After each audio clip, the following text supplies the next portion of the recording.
All right. All right, very good. All right, well, good afternoon, everyone, and welcome, and thank you for joining us here.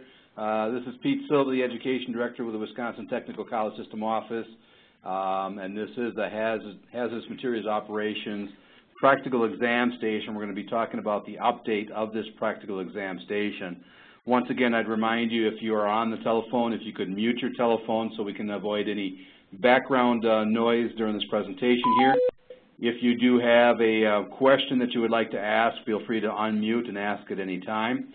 This presentation is being recorded, and it will be available for distribution or for reading to, for other instructors to review it at their own leisure. But thank you all for joining the live version, and hopefully you'll have some questions to clarify anything that may be that you're not quite sure on. So first of all, let's see, I'm going to go to the first slide on this here. I thought I was going to.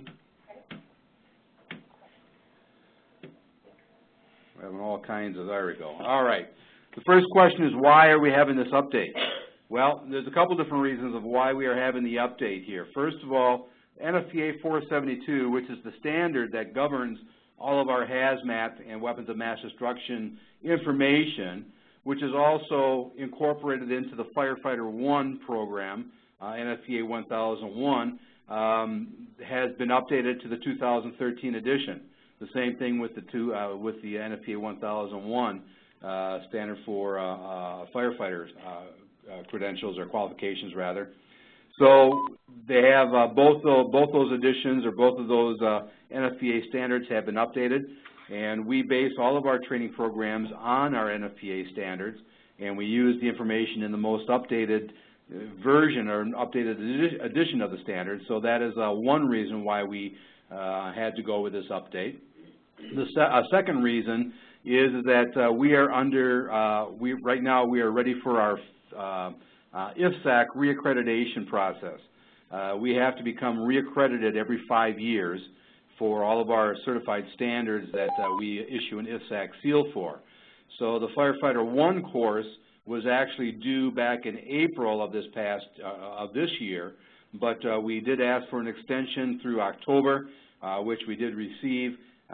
We will be having our site visit from the IFSAC organization. We will have some members of the organization that will be coming in and sitting down and going through all of our courses, all the paperwork associated with our courses, going through it all with a fine-tooth comb to make sure that we are doing what we say we are doing, and to make sure that we are following the standards and all the requirements that are put into place by the IFSAC organization. So that is another reason of why we have updated the course. Another one is also to bring a hands-on component into the exam process. Now, as we were doing, we had a committee that was looking at all of our programs and going through everything to determine if we were in compliance, and they did find that we don't have a skilled portion of the current hazmat station.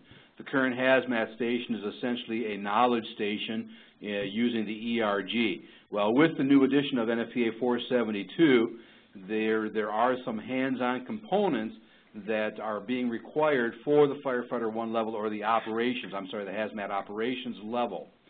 So right now we are not in compliance with the current edition, even though we are currently accredited to the last edition, so we're okay. But we have implemented the new standard as of last year, last September, and so we do need to add those hands-on portions, or the hands-on skills, into that particular station. Now, one thing I do want to make clear is that this update is going to be implemented for the exams, which will be delivered in November or December of this year. There are several districts right now that have Firefighter 1 exams scheduled for September or for October, and those are courses that were basically taught during the summer session. And those courses that were taught during the summer session and have not tested yet will be falling under the current handbook, the Exam Administration Handbook. So this new skill station is not going to be implemented until the end of this fall semester. So any courses that will begin at the end of this month and into September, those courses will be following the requirements for this particular exam. So I just want to make sure that that's clear, because, as I said, there are some scheduled exams in September and maybe even in October, but this won't be implemented until December. Now, you can find, as you all may know, and hopefully you all know, that there is an instructor URL that you have access to. As an instructor, you have a URL that has all of our documents that the instructors are privy to located on this URL. If you do not have this URL address, this web address right now, please contact your coordinator at your district, or you can send me an email as well, and we'll send you the link to that particular website. All it is it's a no-frills site on the cloud that has Firefighter 1, Firefighter 2, entry-level firefighters, a driver-operator course documents. They are all basically the implementation guides for each of the courses. The implementation guides, as you remember and you should know, are used by the instructor for the course. And the implementation guide is used to help you prepare your course or your classes. It gives you a breakdown of how many hours are supposed to be dedicated to a particular topic or lesson. It gives you a lot of information on how to put your course together and keep you on track according to the lesson plans that have been put into place by the different publishers. As we also have what's called a skills exam preview on that instructor's URL. The skills exam preview is essentially the document that we use for implementing the examinations for each of these levels. Now, there is some information that is not shared with the instructors on this skills preview sheet that is only listed, the information is only listed on the exam administration handbook, which the coordinators and the state representatives all have access to. And that is all privileged information. And the reason that we don't put that particular document on the instructor URL and instead replace it with a skills exam preview is because we don't want that privileged information being spread out among students and that type of thing. So we are going to be covering some of that information today on this website, but I'm asking you all as professionals, as professional instructors and firefighters, that the privileged information that I do mention on here is not shared with students or used in your lessons to basically just teach to the test. So if you don't have that URL, the web address, please contact your coordinators or contact our office, and we'll get you that link so you have access to all of those materials.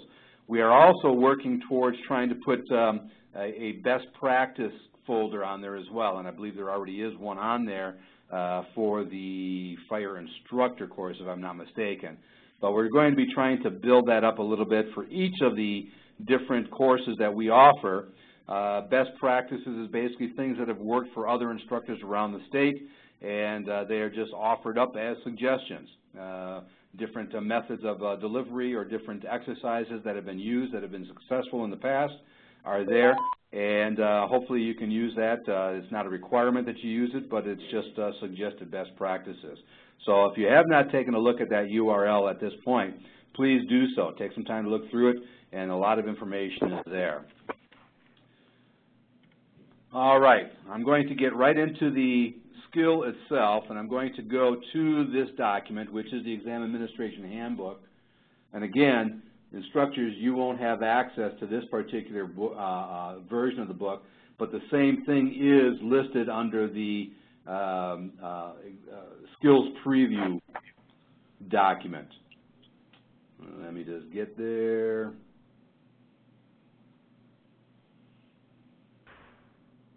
All right.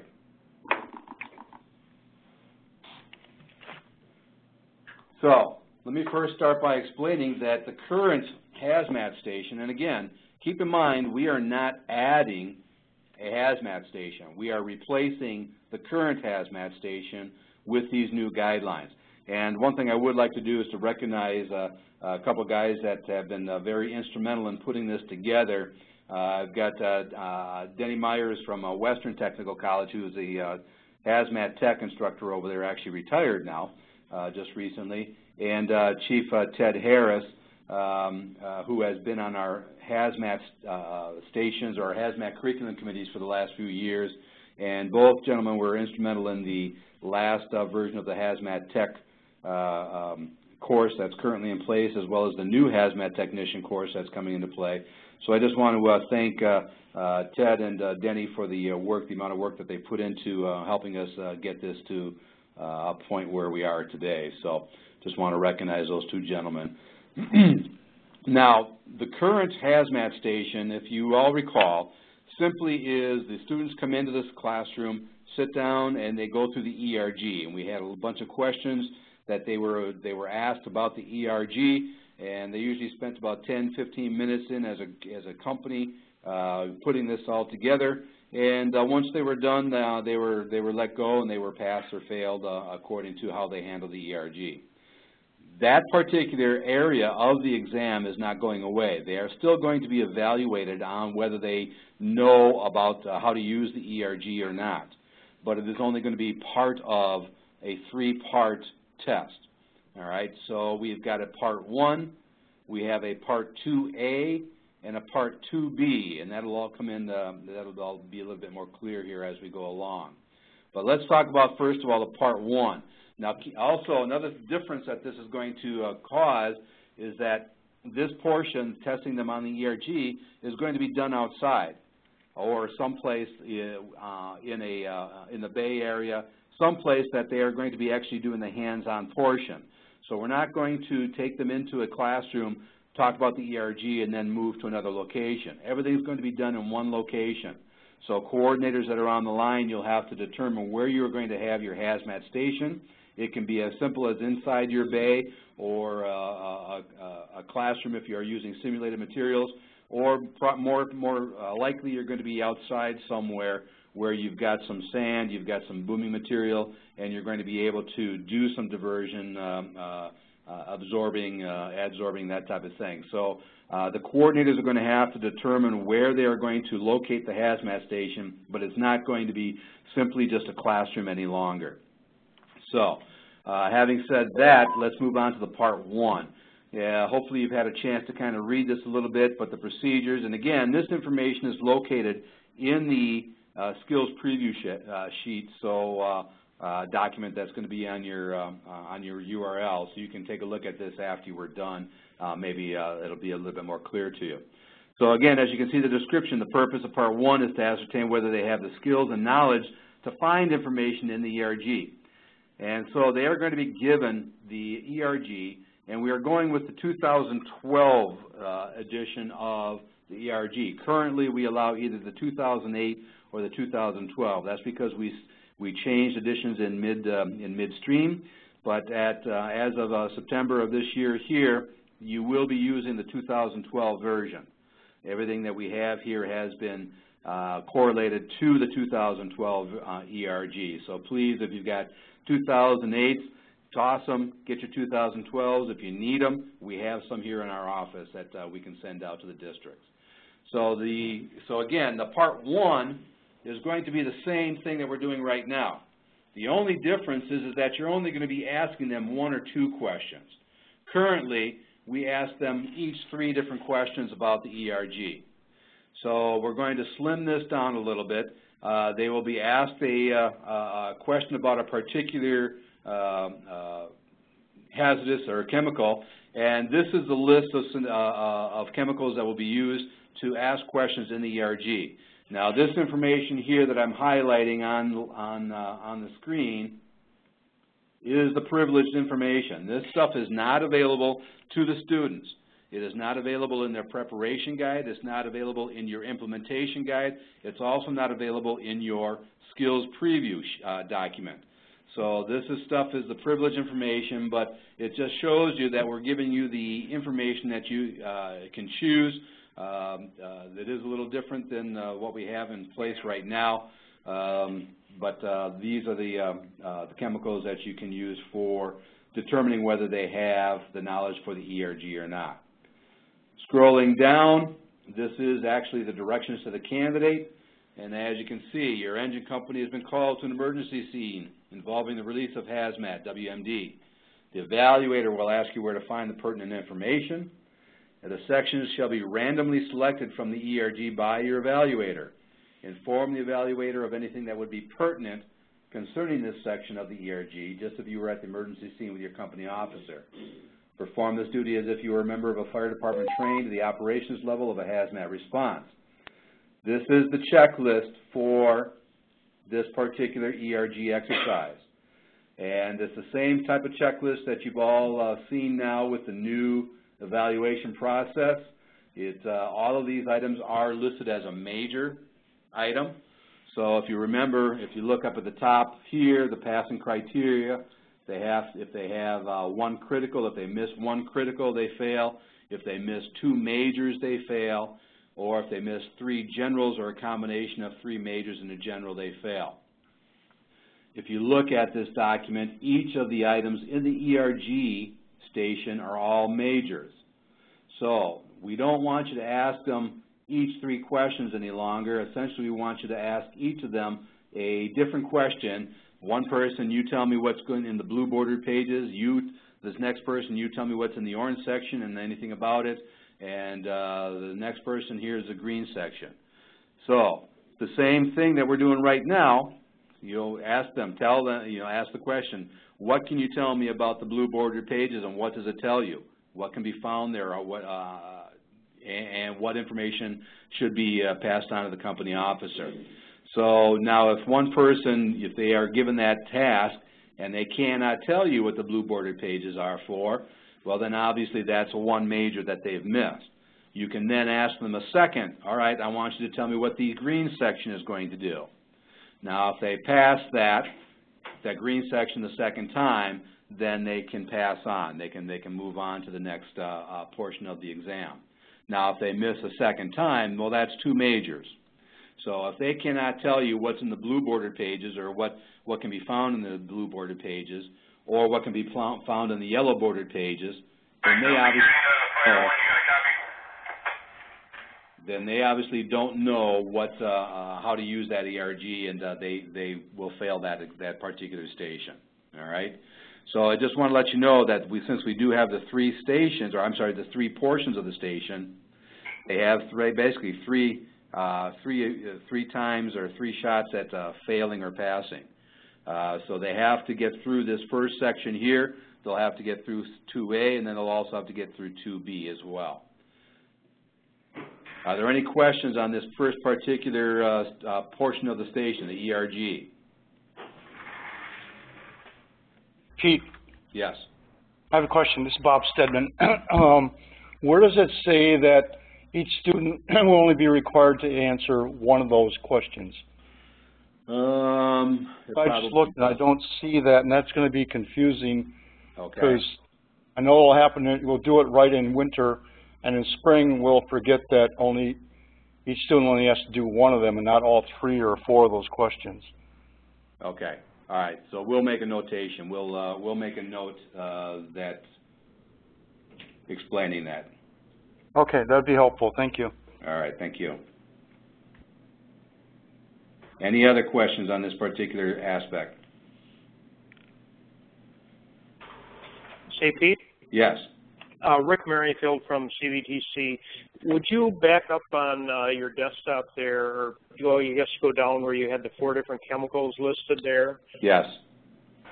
And the question I've got is on the wording that's there. There we go. It's got small initial evacuation, small daytime evacuation, and so on listed there. I know it was confusing and before when we used to do it.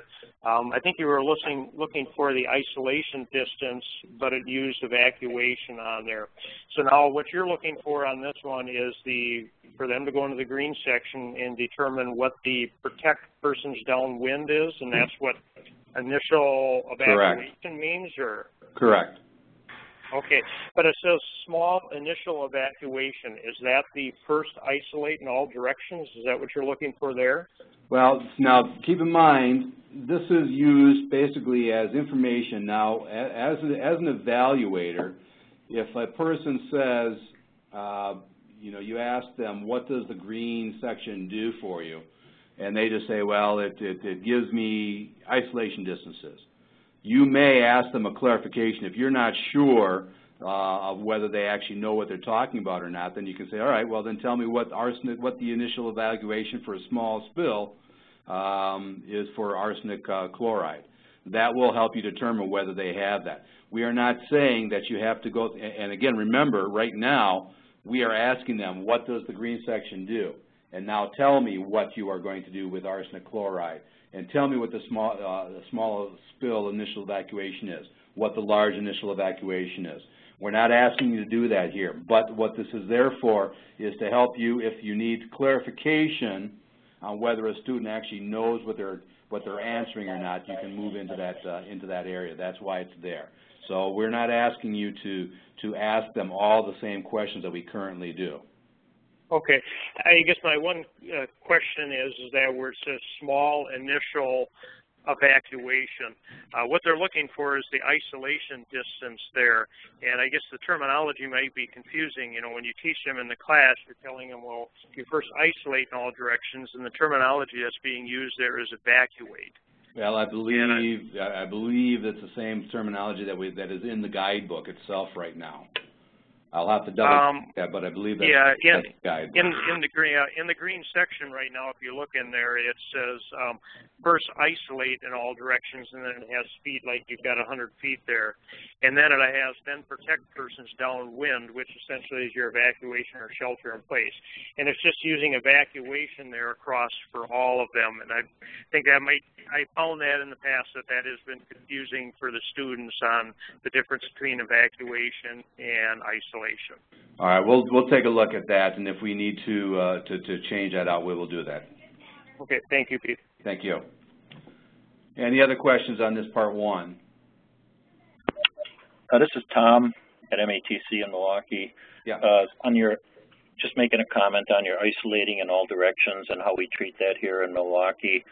That's your initial hot zone. They don't use the word hot zone in the emergency response guidebook, but your hot zone is your initial isolation zone in all directions. The way we present it, I don't know if anyone has a different interpretation of it. Okay, I think we're getting into a little bit of the minutia of teaching the class here, which is, you know, I mean, you guys teach how you're teaching and the best methods that you can teach out there.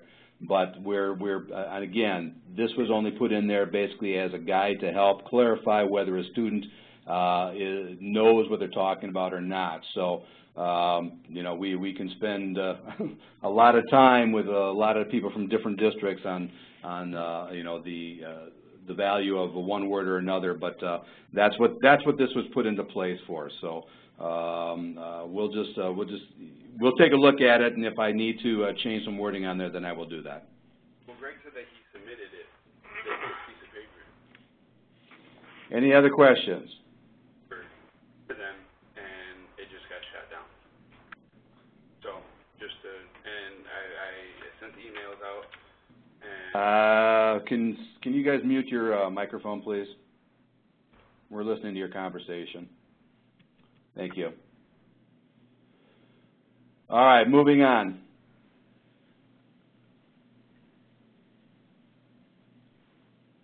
The next part of the test is Part 2A. And this is an individual exam. And we'll have to take that team test off of there. I just noticed that. So this is an individual part of the exam, Part 2A. Now, what this is response actions. And as you can see, the purpose of Part 2 is to ascertain whether members of the teams have the necessary skills and knowledge to utilize the information they find in the ERG to facilitate emergency response actions predicated by the JPRs of NFPA 472. Now, this is a little confusing language here, but hopefully it'll get a little cleared up here. So the procedure, each candidate has already been given an ERG. The team will be given an emergency scenario on a specific name or UNID number by the evaluator. The team shall gather information to prepare their emergency response. This will allows them to establish their basic skills and knowledge of utilizing the information. They may use the ERG and an SDS, if it's available there, to assist in finding information at any time. The directions of the candidate will be read. It's the responsibility of the team to formulate and describe the emergency response actions they are going to use. That's why we have team tests up there also. So that is somewhat correct there. It'll make sense here in just a second. The criteria section provides specific information which the evaluator shall use to ensure the JPR competencies are met.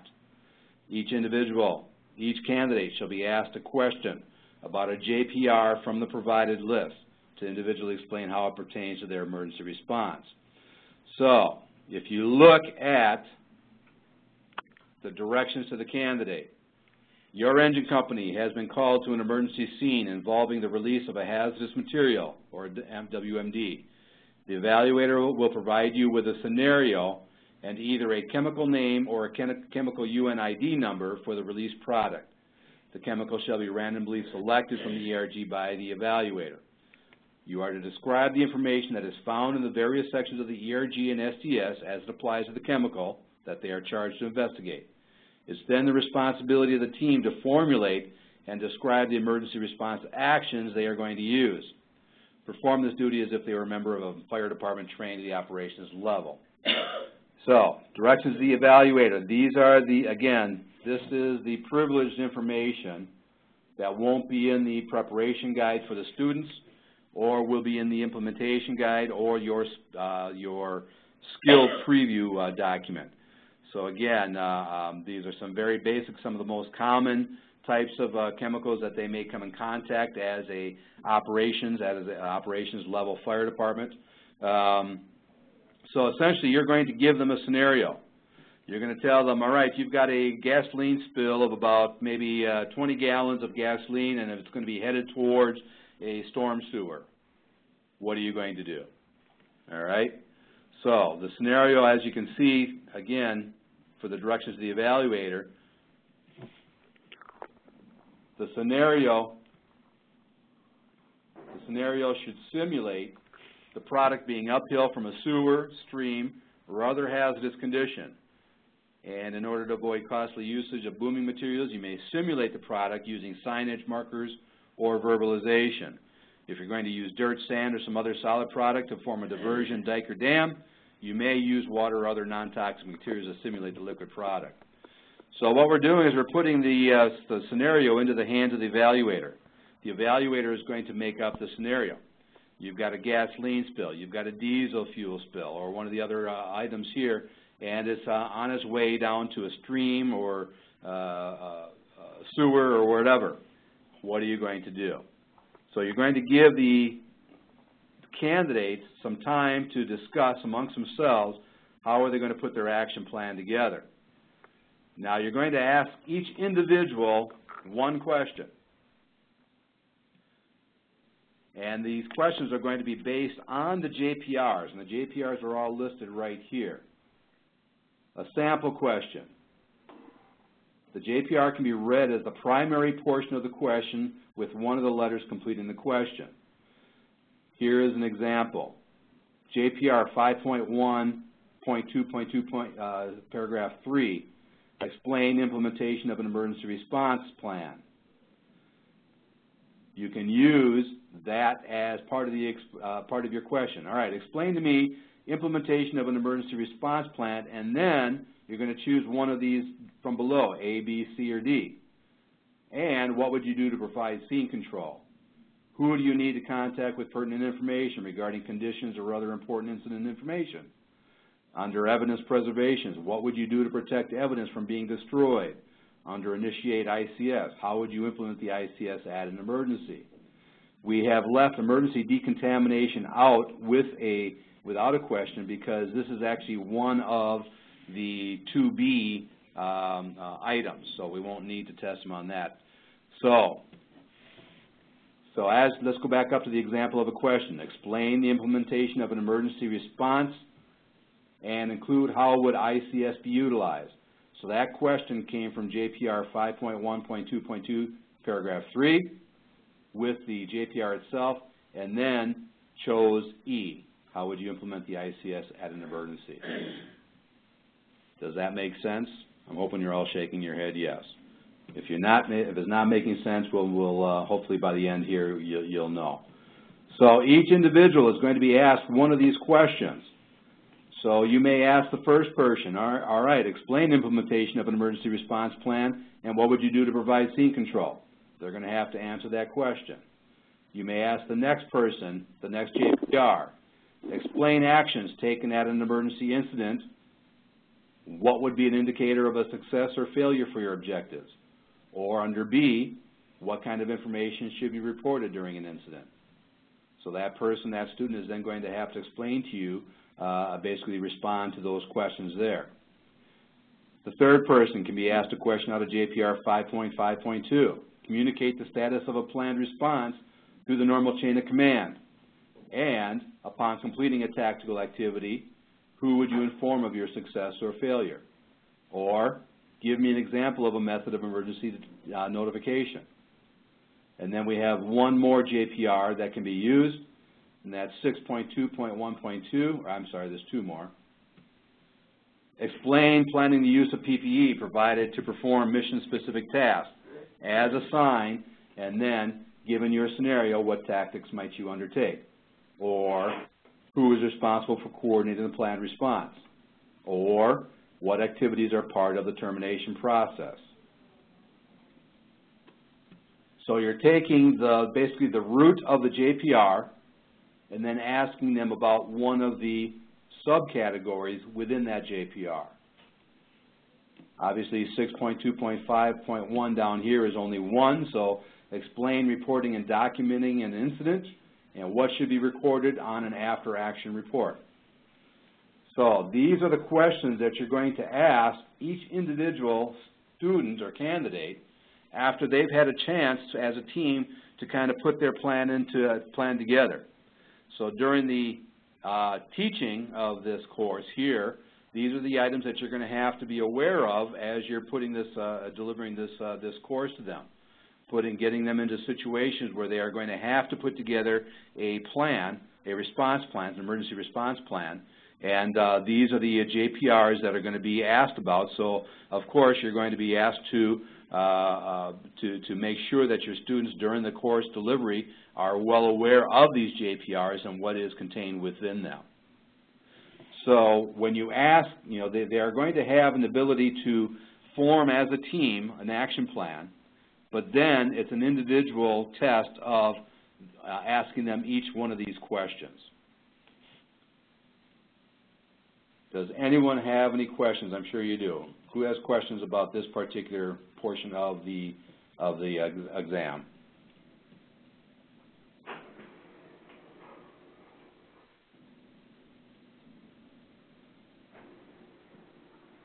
No one?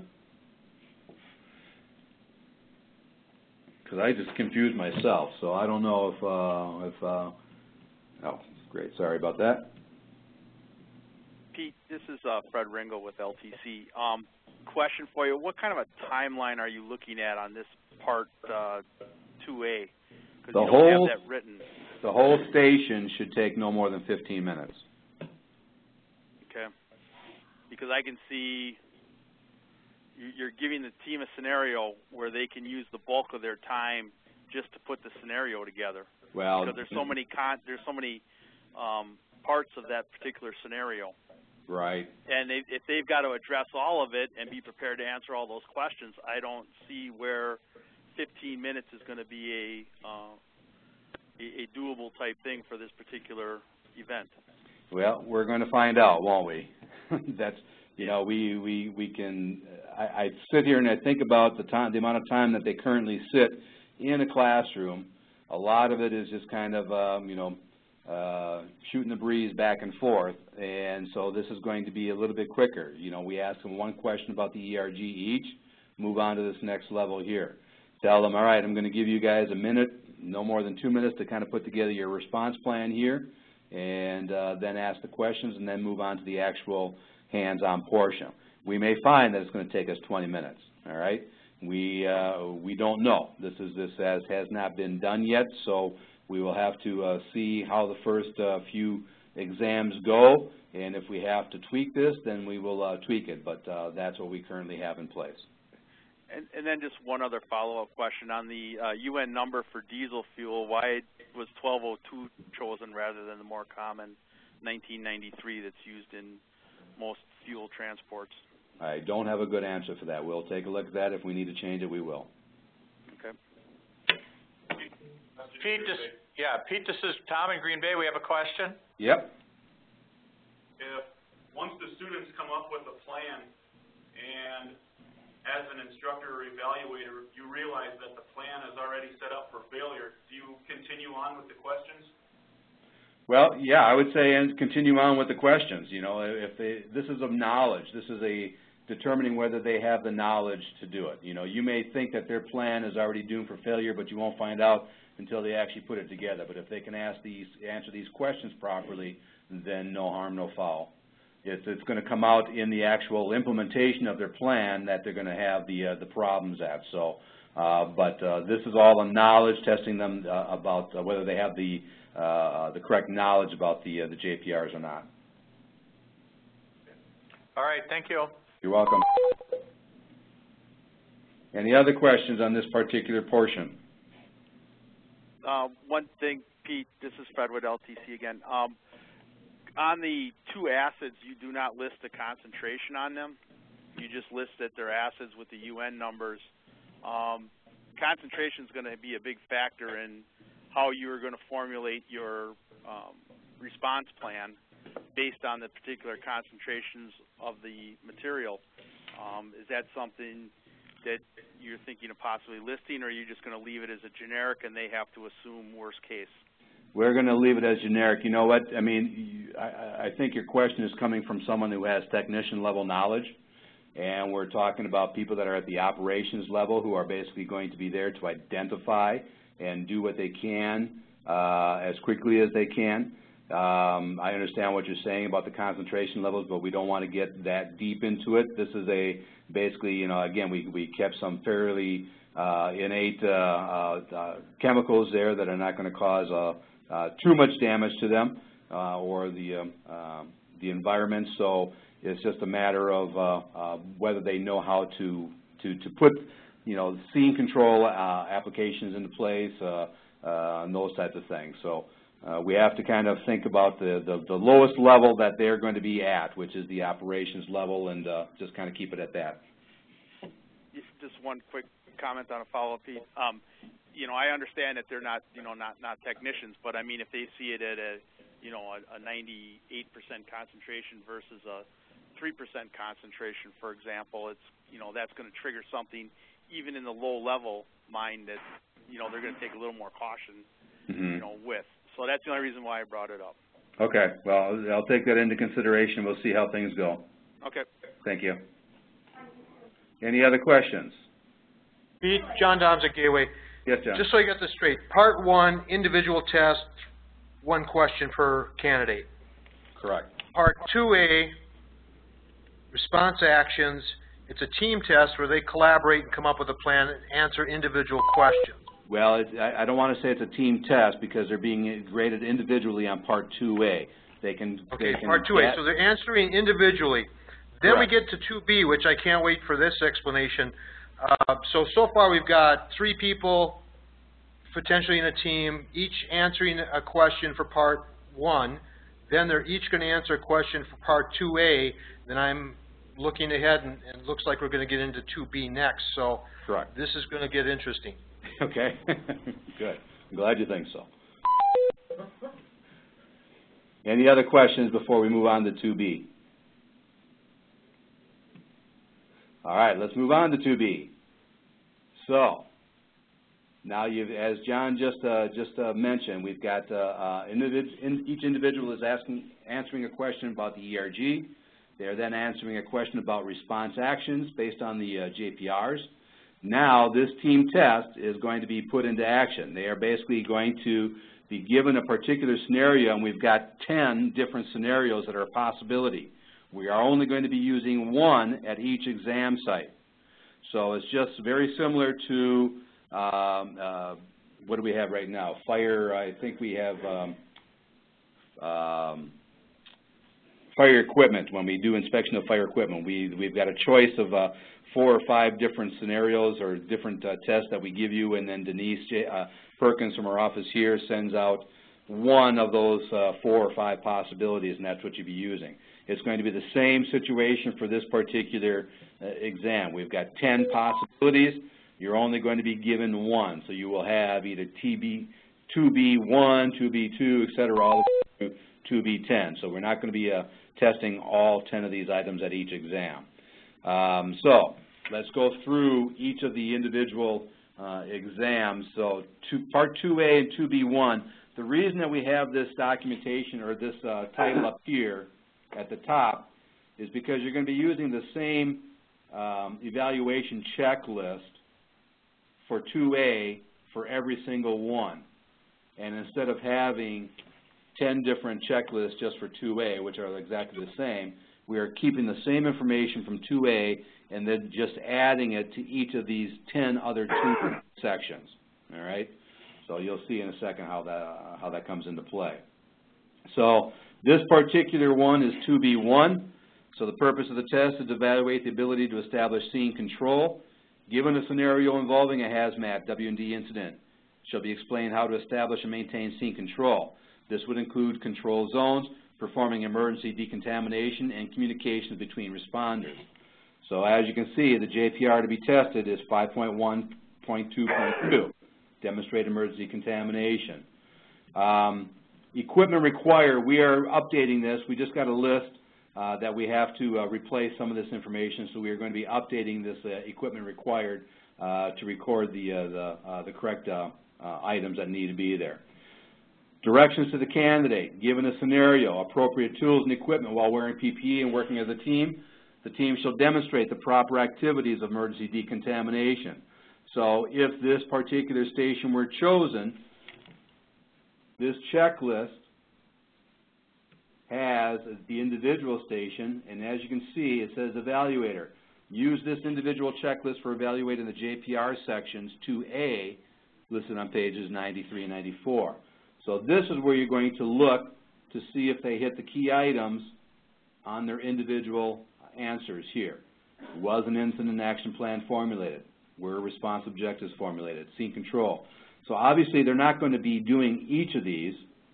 You're going to ask them a question regarding communication, termination procedures, status of incident, etc., and you're going to determine whether they properly answered that question or not.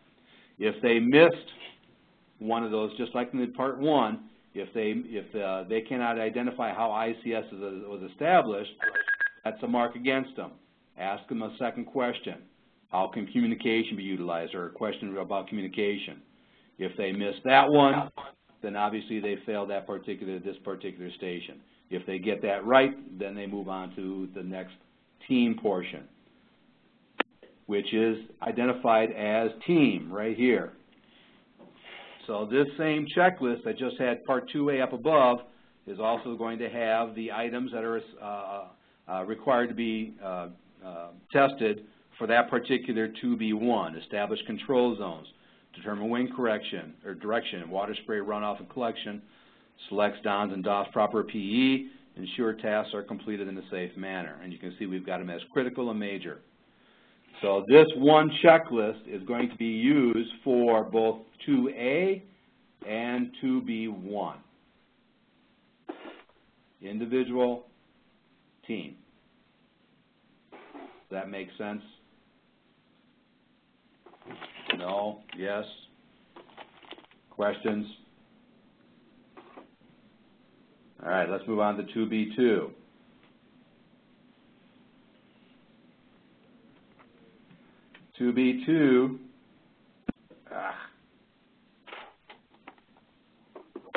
Sorry about the computer.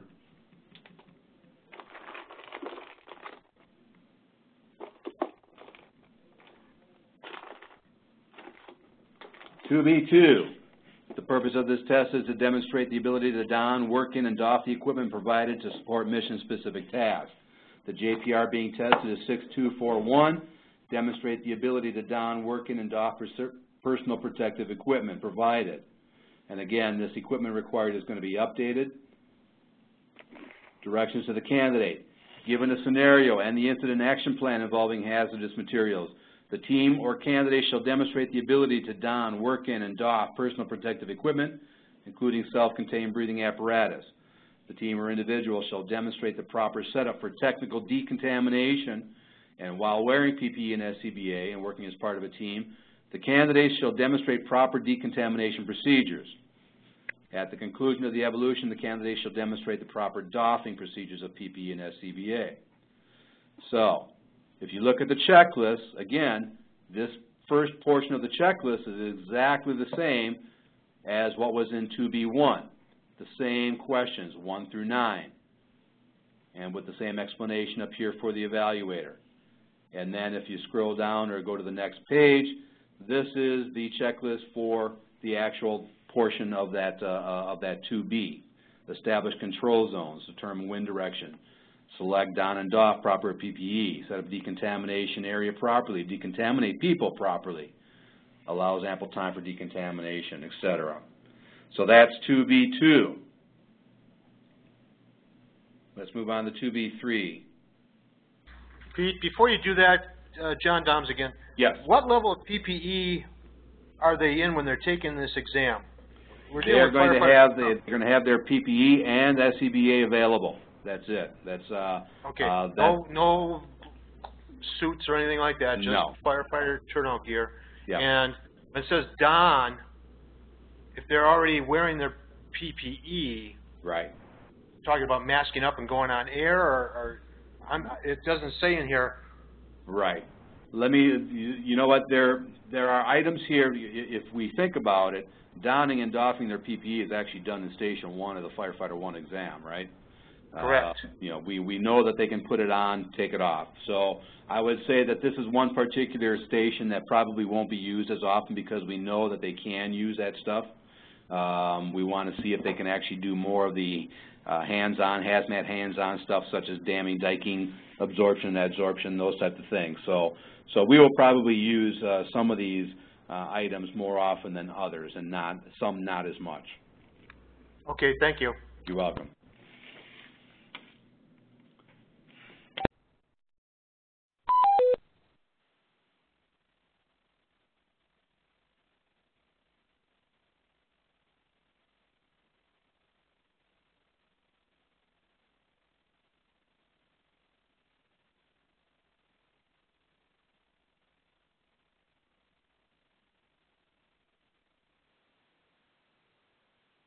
Go through 2 of these.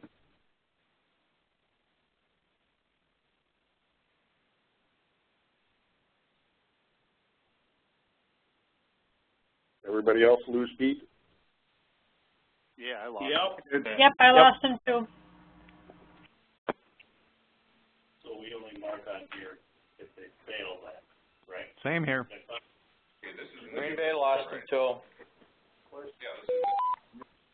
All right, I hope I'm back with everyone. I accidentally disconnected myself. Can you hear me? Anybody hear me? Yep, I hear Yep, you. we hear you. All right, sorry about that. Another technical difficulty. So, it's Monday. Are we recording? And we are recording, yes.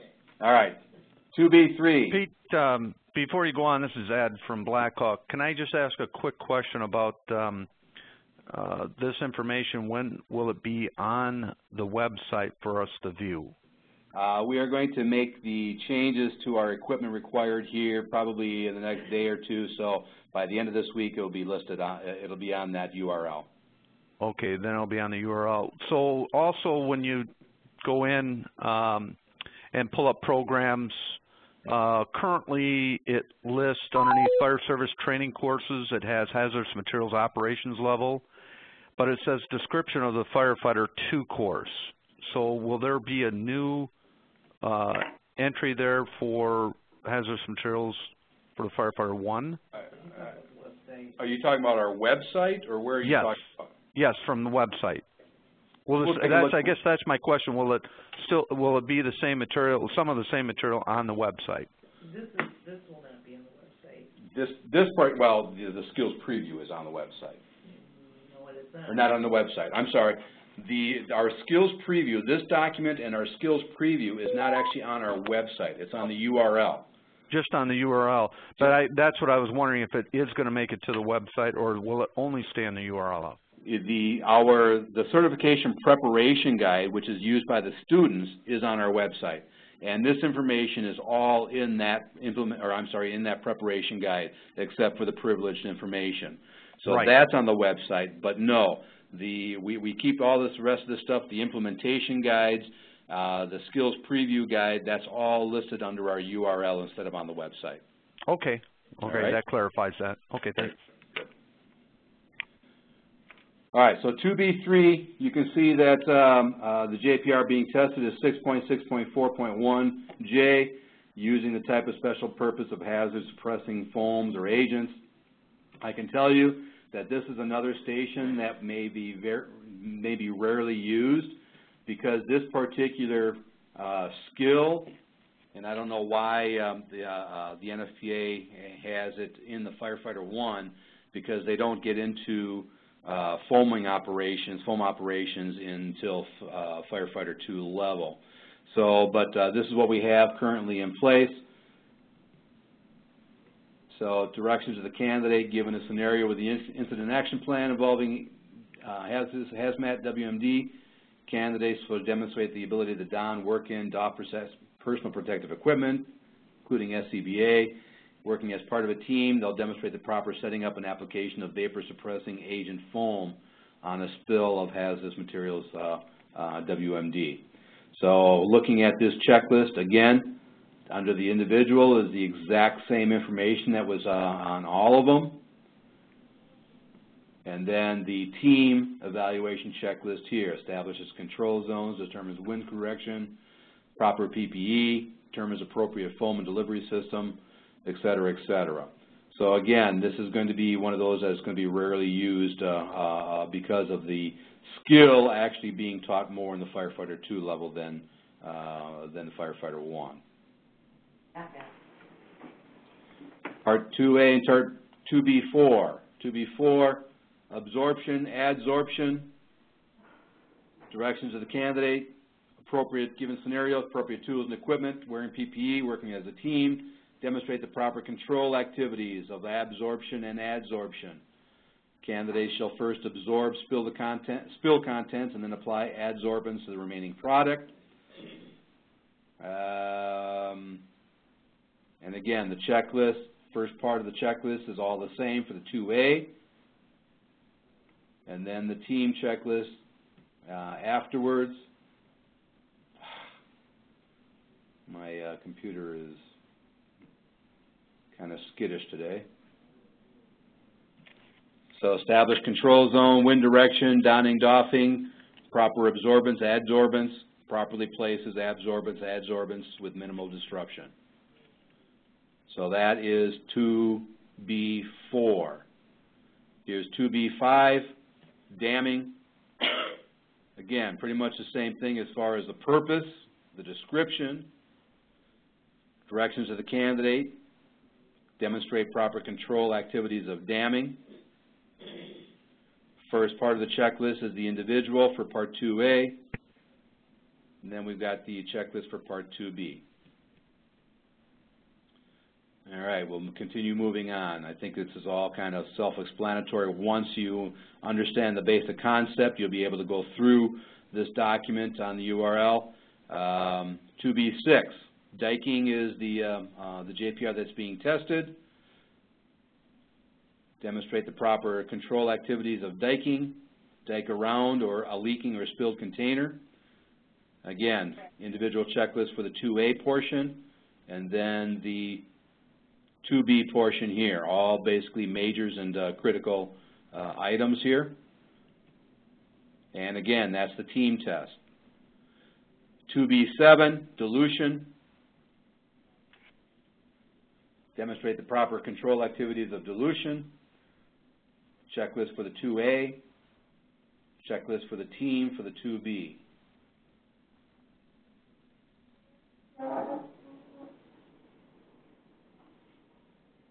(2B8), diversion. Demonstrate the proper control activities of diversion. Team shall divert the flow of material to a safe location or prevent it from flowing into a storm drain. So that's the scenario. And again, you can use any of the chemicals that were listed below to create your scenario. Again, don't make this a technician level problem. This is an operations situation, operations scenario. Establishing control zones, considering wind direction, water spray, runoff, diversion devices properly constructed, etc.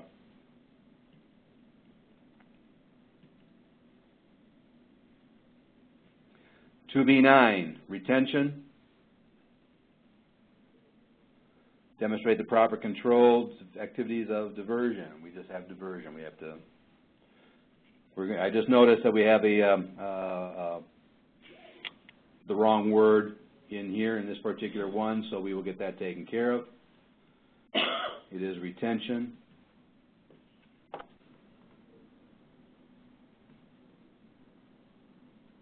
Construct a proper retention device with the material provided. 2B10, the last one, remote valve shutoff and vapor dispersion. Again, this is another one that will be rarely used because the skills involved with remote valve shutoff and vapor dispersion is taught in the Firefighter 2. But we have to have scenarios listed here based on the NFPA standards. So we've got the first portion of the checklist for the individual, 2A, and then the team checklist for 2B. And those are the 10 skill levels. And again, only one of those will be given to the district to be tested that particular day. So that is the Part 1, the Part 2A, and the Part 2B, 1 through 10. Does it make more sense now to you? Hopefully you're shaking your head yes. Any questions on this? Now is the time to ask the questions. Pete, this is Tom in Green Bay. Yep. Okay.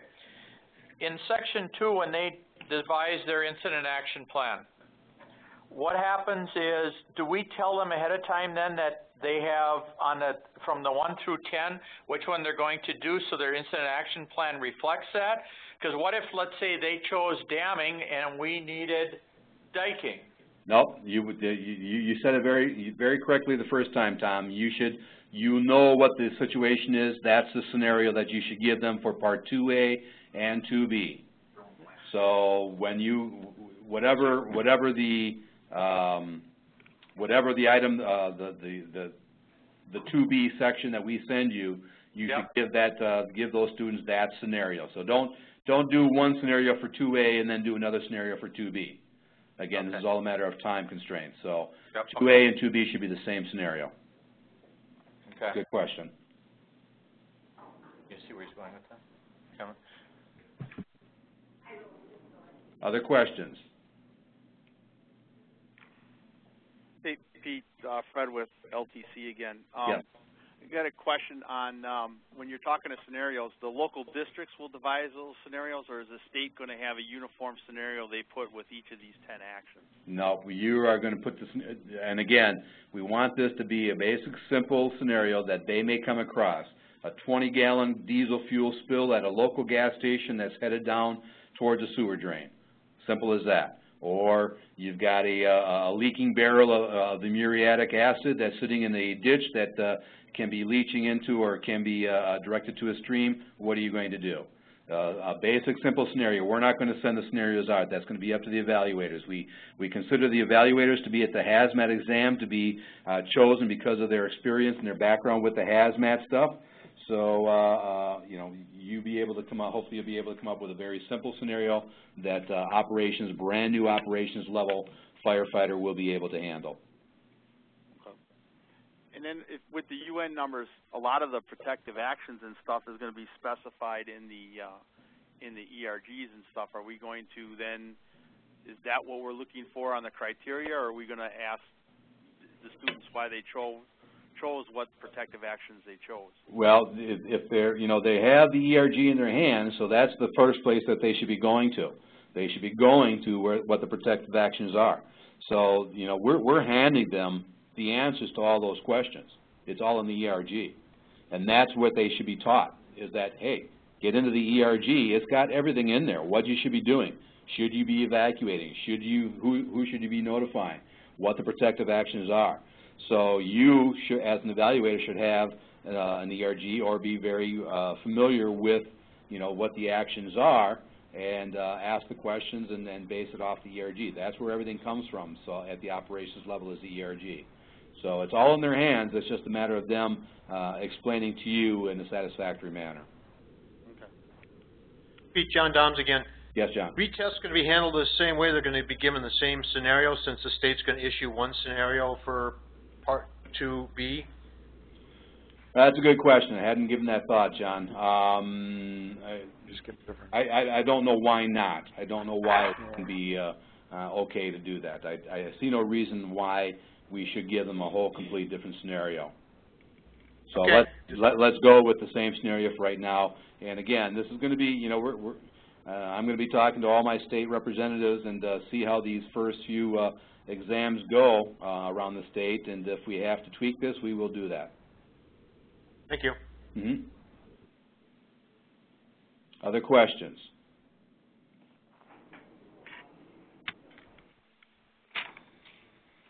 All right. Wow. Hey, Pete. Ryan at LTC. Okay. Yes, Ryan. Question on the skill sheets, where we got the criteria from. I'm looking at the Jones and Bartlett book for a lot of these, and they're not close. For example, a dilution, in that it says, obtain guidance from a hazardous materials technician. So right there is the get-out-of-jail-free card for any student. They could say, well, I'd consult with a technician. Well, that's an appropriate answer. A lot of the other ones talk about assessing it with a 4-gas meter, which we haven't talked about at all or tested. Right. Granted, it's a skill. And then the other ones, as we talk about damming, granted, it's for pipe dams, but it talks about specific gravity. And ERG is not going to have specific gravity in it. They're going to have to go to a pocket guide or something else to get that information, or the SDS sheet. Right. And we understand, you know, I understand exactly what you're saying, Ryan, and like I said, there are some of these items here which will very rarely be used, simply because of some of these limitations that we have, whether they're being taught in Firefighter 2 and not in Firefighter 1 level, or the particular damming situation. I don't know of too many exam sites that have got a pond that you're going to be able to work with this. So a lot of these items are going to be rarely used. We'll be doing a lot with the, you know, absorption, retention, not damming, but diversions, diking, those types of things. So I understand what you're saying. But again, this is going to come down to, we are teaching at the operations level, which is the basic level. Why NFPA decided to put some of these other items there that have more advanced training required for them, I don't know, but it is what it is. I guess the other question I had is, depending upon the chemical we give them, are they going to know what compatible diking and diverting materials would be? Well, I guess that comes down to what's being taught in the class. Because that won't be in the ERG either. Mm-hmm. But do we have that information in the material that's being delivered in the class? I don't even know if the SDS sheet would have that on there, or if they're going to have to look at the manufacturer of the socks and booms to see that. And that's why we kept with a very basic, some of the basic stuff like fuel, diesel fuel, so we don't get too much into the technical details of having to determine all of these things. So if we need to change around some of the chemicals that we do use to make it more common and a little, I don't want to say easier, but more appropriate, then we'll do that.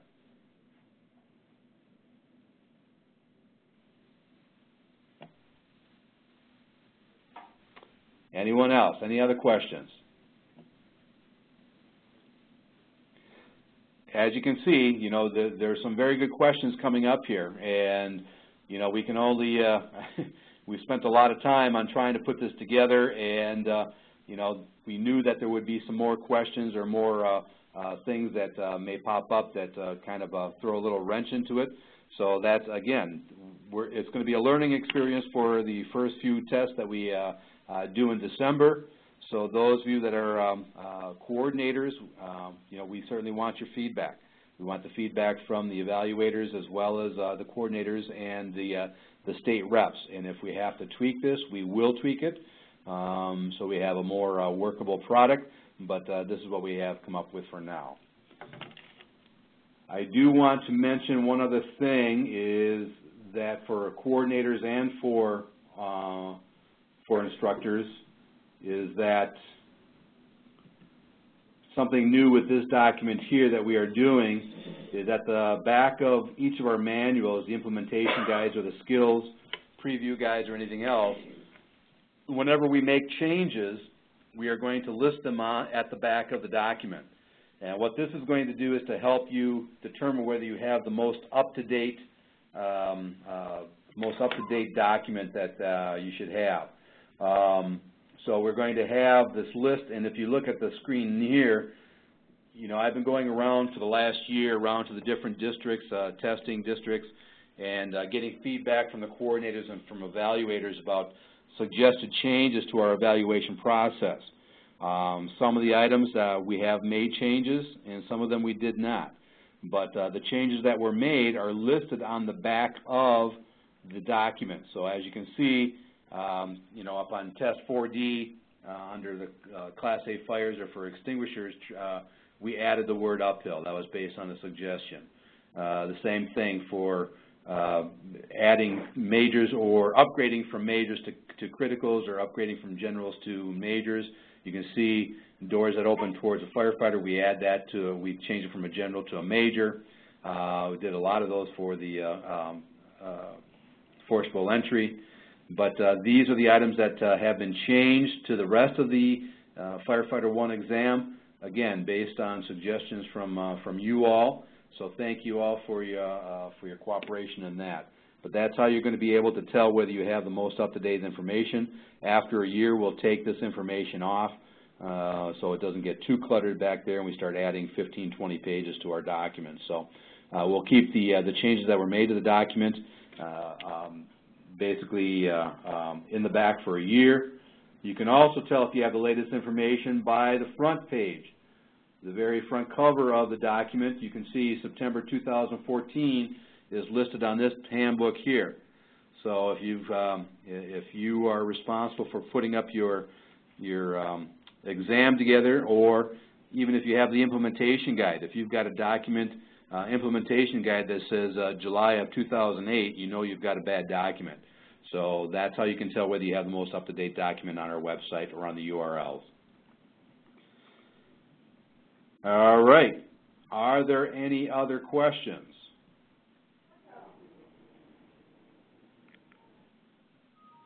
Because I'm pretty much done with this. As I said, this is new. Change is always very easy in the fire service, as we all know, right? So this is something new. It's different than what we've been doing in the past. We are going to have some hiccups. We understand that. That's why I've got the state reps are on the line today. We've got the fire service coordinators on the line today, as well as the evaluators and instructors. So when we take a look at the URL, and by the end of this week here, we will have the finished document up. Please take a look, read through it. If you've got some other questions, please feel free to give me a call or an email. Shoot me an email. Be glad to try to help out as much as we can. We'll work together with this through the state reps and the coordinators to make sure that the first installment of these exams go well, and if we have to make the changes, we will do that. So are there any final parting questions at all? Questions, comments? Pete, Art Scola. Yes, Art. Will there be a video portion to this? I could only get the audio portion. This is going to be recorded. I have been recording this, so it is going to be available for viewing on both the state reps and the instructor's URL. So if you want to sit down and take another hour to go through it and read through it, you're free to do that. That'll be up hopefully in the next day or two. Thank you very much. You're welcome. Any other questions?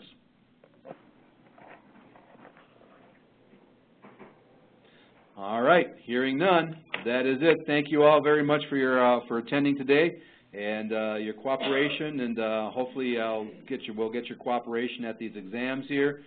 Do the best you can, and if you've got suggestions, let us know. Other than that, everyone stay safe and have a great week. Thanks, Pete. Bye.